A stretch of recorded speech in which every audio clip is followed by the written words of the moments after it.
getting into the fades, the first round leader bets, the showdown picks, and some prize picks coverage here for the AT&T Pebble Beach Pro-AM. All right, so we are finally getting some interesting ownership talk here. Some ownership talk that actually is worthwhile. The last few tournaments, we have seen a lot of the top end leverage plays, and last week was a pretty awesome week leverage wise. Besides Cam Davis, that is, he was terrible. But besides that, we had Colin Morikawa, Hideki, Xander, JT, who bounced back pretty well. Sahith, Tagala, Sanjay, Tony, Thomas Dietrich. So a lot of the top end players ended up being like pretty good leverage plays. But this week, it's interesting just in the fact that the last few weeks, we've had so many great plays on the top end that the ownership was spread out enough to the point in which you couldn't really say players are overowned. Well, now we can see that someone like Andrew Putnam currently being undervalued compared to the field, compared to how he's projected to do. You know, looking at Seamus Power, looking at Tom Hoagie, they are the same plays, yet we can get Andrew Putnam at a significantly cheaper price point. Jordan Spieth, a great play. Matt Fitzpatrick, a great play. They are both very chalky, okay? And you could go down to maybe Seamus Power if you want to. I probably won't. I feel like Seamus Power is more of a GPP play, but just very interesting in that sense. So let's go ahead and just sort it by leverage rank. Who are the top leverage plays this week? So we got Thomas Dietrich popping up first overall. Okay, 12% projected ownership. And this is kind of going back to, we have a lot of decent plays in that 8K point sprint range. Thomas Dietrich has been a golfer that's been really going off lately, so that does make sense. I can see why people don't want to play Matt Kuchar. I don't want to play Matt Kuchar, but he is only coming at 10%. You know, a pretty good player. Obviously, Denny McCarthy as well, pretty good player. I can see why people are not ending up on these two. And so, yeah, sure, I might throw them into an ownership leverage build, but at the same time, I can see why people aren't ending up on them. Where we're really getting big leverage to me is Putnam, Dietrich, Taylor Moore, Justin Rose. Actually, I think this is a really good spot for Justin Rose. Sure, the data might not suggest that he's a great play. I think the 9-to-5 model only had him as like the 16th best play. So given his price point, wouldn't be an elite play, but he is someone that's been trending in the right direction. And if you think about it, this should be a good course for him. So that does make sense. Trey Mullinax, I almost said Troy Money Merit. Trey Mullinax is a decent play, okay? Actually, he's a really good play. Ranks out top 10 in the 9-to-5 model. And I get why people aren't playing him, because it's Trey Mullinax. It's tough to click on him. But at the same time, given his price point of 8.1, it almost feels like it should be an auto click. You know, there are plays in which each week we kind of get price points where, given how good of a play they are, we should be on them more. Okay, he is one of those players. He's currently being valued as a guy that's only going to finish top 30, which he has done 2 straight times at this tournament. And now he's made 3 straight cuts in a row, does rank out top 10 in the 9-to-5 mile. So we can see why he is someone that's popping up here. Joel Damon, an ideal play this week. And so that is kind of shocking to me as well, that, and these are small little things, okay, where, you know, they are all kind of priced the same, but it kind of all adds up. Like Joel Damon at 13% owned doesn't really make sense when you look at the players around him, because he's like an elite play. Got the dad narrative too. He's already someone that had dad bod going, so good for him there. He is someone that honestly could have been priced with Putnam, McNeely, Power, and he just wasn't, I think, because we didn't exactly know what the injury was prior. Okay, only being valued as someone that's going to finish top 15. So I think that's going to be a great spot. Let's go ahead and look at the reverse of this. So obviously players that are not good plays are not going to be ranking out well leverage-wise, so let's just go ahead and sort this by at least 8% projected ownership to get a true indication. We can see Lanto Griffin coming off of a good week, does have good course history. People are kind of saying, all right, it was the back injury, he's good to go, and he did look good last week. So I kind of get it, but at the same time, I don't feel like we need to force him into our builds. I think there's going to be similar plays at lower price points. Grayson Sig is someone I'm on a decent amount this week, so it kind of pains me that the data is suggesting that we should be off of him. Same thing with Troy Merritt, Scott Piercy, Nick Taylor, Ryan Palmer. Like, these are all players I'm on. Now, they are in the yellow section, okay, starting to get into the red. So it's just kind of like hesitate, you know, think about it.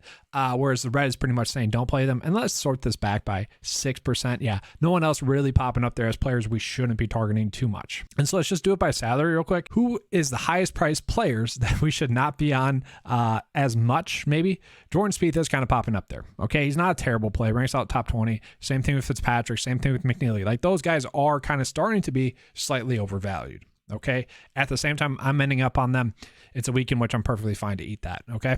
So now we do know kind of the course rotation for this week. So we can actually make some bets if you wanted to. If maybe one of the courses are going to play easier than another, you can go ahead and make maybe some outright bets based off of that. So if you want to go by Spyglass, you could look at Matt Fitzpatrick, Jordan Spieth, McNeely. Actually, that section is loaded. Hovland, Kuchar, Dietrich. Like, I would just go Fitzpatrick, Spieth, McNeely, maybe Power. if you wanted to bet based off of Spyglass. If you want to bet based off of starting at Pebble Beach, you could do that as well. Tom Hoagie would really be it. And then Trey Mullinax. You know, he's a player that does rank out really well. He's one of the better value-based bets that we get. Scott Stallings as well. I don't like him that much. And then we're looking at MP course, Monterey Peninsula. You could go Putnam, maybe Taylor. We're seeing a lot of the studs are going to be on that Spyglass starting course. So maybe there could be an edge there DFS-wise or betting-wise. But what I really want to do is kind of determine first-round lead based off of starting course. Okay? And this is something that we have been getting the market on late. Okay? So hopefully it's out there. Okay, but we're going to be looking at the Monterey Peninsula first round lead. Obviously, Andrew Putnam would be one of those. Scott Piercy popping up there, and we could get some potential value. So really what I'm trying to do, you know, I would be fine betting 4 first round leaders for each course, which kind of sounds crazy, but typically speaking, we are going to get good numbers still for all the courses. And really all it takes is to have one of them to hit, okay? And we consistently do that with these course rotations and actually consistently do that each week by reducing the field down to the top 5% first round leader wise. It's actually easier to hit, obviously, because, well, a lot of the times golfers will split, you know, that's the unfortunate side of it, is that it can be chopped a decent amount. But looking at, Andrew Putnam, Scott Piercy, I'd be fine with. You could go Nick Taylor. And that's probably it. I probably won't force this one too much. Maybe just Putnam, Scott Piercy. If someone else does, you know, oh well. So let's just look at Pebble Beach. We got Tom Hoagie, Denny McCarthy, Grayson Sigg, and you could potentially go Will Gordon. I don't think we need to do that. Justin Rose, maybe Russell Knox, maybe. You know, this is kind of loaded here, and this kind of makes it seem like, I don't know, I probably would want to stay away from it because we got a lot of similar style plays in this range. So maybe just go Tom Hoagie, maybe just go Denny McCarthy. And then looking at Spyglass Hill, very much loaded. Hovland, McNeely, Power, Fitzpatrick, Dietrich, Jordan. So just the top 4 we could easily do. Interesting there. Okay. Very interesting there. And just sorting it by everyone, we can kind of see who's most likely to have the first round lead. Now, one thing I went ahead and did is on the 9-to-5 PGA lineup builder, and this is where it's honestly been tough for me to give advice, guys, because I have tools built out to just do this. So to produce content on just saying this guy's a good play because, well, the tools that are set up to predict this stuff say it's a good play. It's not exactly content, and I apologize for that, but that's kind of the point of the tools. But I went ahead and I gave players starting on the MP course a slight bump in their projection because typically speaking, that is the course that plays the easiest, but really it all depends on weather. It depends on pin location and tee location. And we don't have that just yet, that information just yet. Okay. So I am favoring the MP course. That's my bet.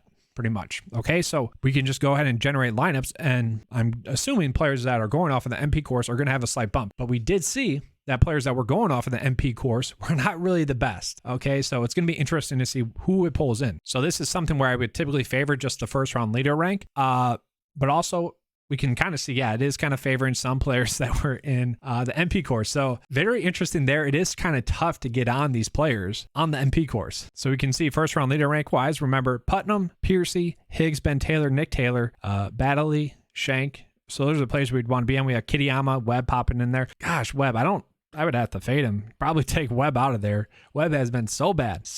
Let's see. Probably want more Nick Taylor, Andrew Putnam. More Scott Piercy. Okay, so just kind of something I wanted to show you guys there. Giving them a bump for the MP course starting course is still not having them all pulled in, just given the fact that we don't have that many great plays, which to me, fascinating, okay? It should be, but they're just not that good a play. So just interesting in general there. Okay.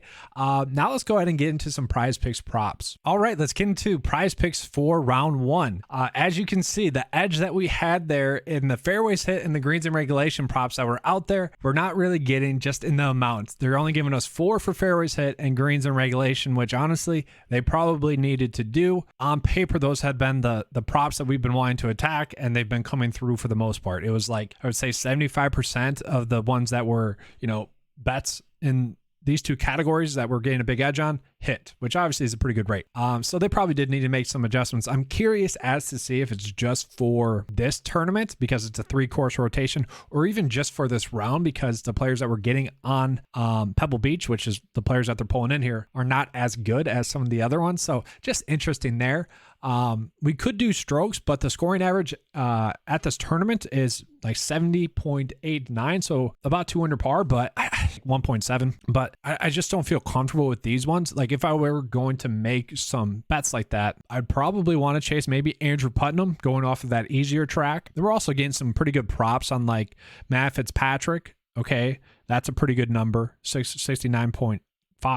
Maybe Jordan, but that's a little bit high, so we could just go Victor Hovland. I like that number a little bit better. Maverick McNeely, same thing. Like if we're going to attack strokes, I would just feel much more comfortable doing it here. And maybe even Joel Damon, like 70 for strokes. That's too high. So I'd much rather do that here. Like if we were going to do strokes here, I'd probably just bet the over on some of these bad golfers like Bill Haas, Luke Donald, Jimmy Walker, Jason Duffner. I'd probably go that approach. But you got to remember, they are most likely going to have easier pin locations, just the fact that it's a Pro-Am and whatnot. So it is kind of tough to gauge. I'm kind of taking the wait and see approach there. So we'll see. The biggest edges we are still going to get are going to be looking at greens and regulations and fairways hit. So I'll pull that up. So using the 95 prop board, we'll see if we have any bets that are considered like hammer bets. And we've got 2. Okay, so it would suggest that Russell Knox and Bill Haas are being overvalued for their current line. Now, the event average is pulling in for Pebble Beach, the whole tournament, not just that track. Still, 9.8 is not a lot. We can see they have both been players that have been struggling off the tee.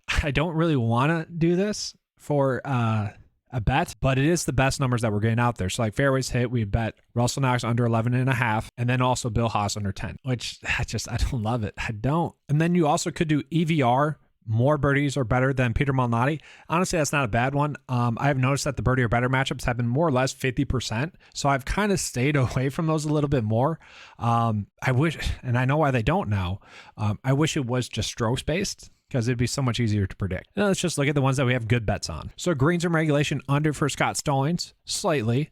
Projected to get 12.9, which is obviously a little bit less, but all he has to do is, you have to hit 2 more at that. 2 more greens and regulation at that. So he has to hit 14 to get the over. So yeah, that makes sense to bet the under there. It's missing 5 greens. Could also do Tom Hoagie under fairway hit percentage if you want to attack some overs. And I don't love this. Victor Hovland over Jordan Spieth. Don't do that one. You could do Harry Higgs over Adam Schenk. Another one that I don't love. And so for the line, that's going to be what the other player averages. So probably staying away from that. Jimmy Walker slightly over for birdie or better. So we can see like probably greens and regulation is the one that we're still going to be attacking, and fairway hit percentage. Under for fairway hit percentage. Let's look at just the GUR in general. Yeah, still for the GURs, we're still favoring the under a little bit, but not as much. Okay. And just so you guys can see it down here a little bit more, we can kind of see why the Russell Knox under is popping up a little bit more there. And then the Bill Haas, we can kind of see why that's popping up a little bit more for the under there as well. Don't love them, but those are the best props that we're getting. Hopefully in round 2 we'll get some better ones. That's all I have for you guys for this video. Let's have a good week.